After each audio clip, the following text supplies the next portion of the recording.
હું ડૉક્ટર ગાયત્રી જરીવાલા આ વિસ્તારમાં હું ઝોનલ ચીફ તરીકે કામગીરી કરું છું.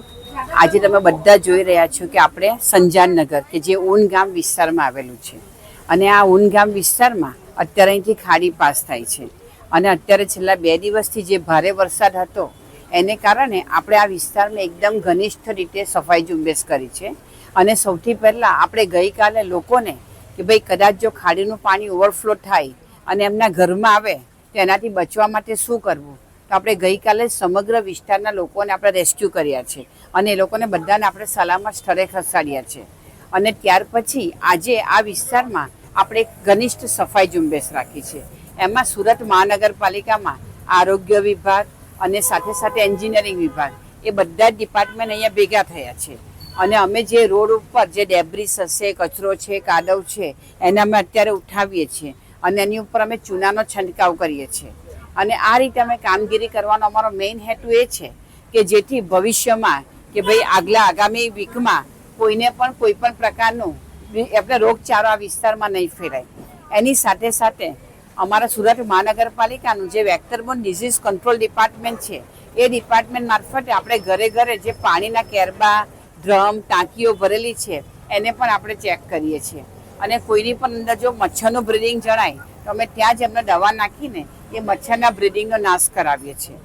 એ ઉપરાંત અમે તકેદારીના પગલાં રૂપે આ વિસ્તારમાં આજે આપણે મેડિકલ ટીમ મૂકી છે અને આ મેડિકલ ટીમ દ્વારા અહીંના વિસ્તારના લોકોને કંઈ પણ તકલીફ હોય, ઝાડા ઉલટીની તકલીફ હોય તો આપણે ORS આપીએ છીએ, એમની દવા આપીએ છીએ, બુખાર માટેની આપણે ટ્રીટમેન્ટ આપીએ છીએ. એટલે કોઈ પણ ટ્રીટમેન્ટ એટલે તકલીફ હોય એનું પણ અત્યારે જ આપણા દ્વારા દવા આપવામાં આવે છે. અને આ જે અત્યારે આપણી ઝુંબેશ છે તે આગામી દિવસોમાં પણ આપણા દ્વારા ચાલુ રાખવામાં આવશે. Thank you very much. આપનું નામ કઈ જગ્યા છે આજે શાની કામગીરી ચાલુ? મારું નામ અઝર પઠાણ છે અને આ ઊન વિસ્તારમાં સંજયનગર છે. સંજયનગર અને એની બાજુમાંથી ખાડી જાય છે. તો સુરત શહેર અને ગુજરાતમાં તમે જાણો છો કે ભારે વરસાદના કારણે આપણી ખાડીમાં પૂર આવ્યા છે, પણ એની ખાસ તકેદારી સુરત મહાનગરપાલિકાએ રાખી છે અને 24 કલાક 48 કલાકથી સુરત મહાનગરપાલિકા, ફાયરની ટીમ અને સાથે સાથે SMC, પોલીસ બધા ખડે પગે 24 કલાક અહીંયા હાજર છે. અને અહીંયા આ એટલી ફાસ્ટ સર્વિસ જે તમે 108ની આપણે સર્વિસ મળે છે એવી સર્વિસ અમને સુરત મહાનગરપાલિકા, ફાયર અને પોલીસ તરફથી મળી છે. એમનો ખૂબ ખૂબ આભાર માનું છું. સરકાર તરફથી જે ગેસ ડોલની સુવિધા આપવામાં આવી છે એમાં કેટલા લોકોને લાભ મળ્યો છે અને કેટલા બાકી છે? આપણી ગુજરાત સરકાર તરફથી જે પણ અહીંયાના સ્થાનિકો જે રહેવાસીઓ છે જેમને નુકસાન થયું છે એમને સંજયનગરમાં લગભગ 300 થી 350 લોકોને કેશ ડોલ આપવામાં આવી છે. અને હજુ સંજયનગરની બાજુમાં જલકૃપા છે અને આગળ જિલ્લાનગર છે, એની રજૂઆત અમે કરી છે, એ બી આપશે સરકાર. SMCના ખડેપગે કામગીરીમાં આજે કયા કયા વિભાગ આવ્યા છે? આજે SMCની કામગીરીમાં જે પણ રસ્તામાં એ છે, કાદવ છે, કીચડ છે, એ કરવા માટે આવ્યો છે SMC અને સાથે એમની ટીમ પણ આવી છે, એની મેડિકલ ટીમ આવી છે.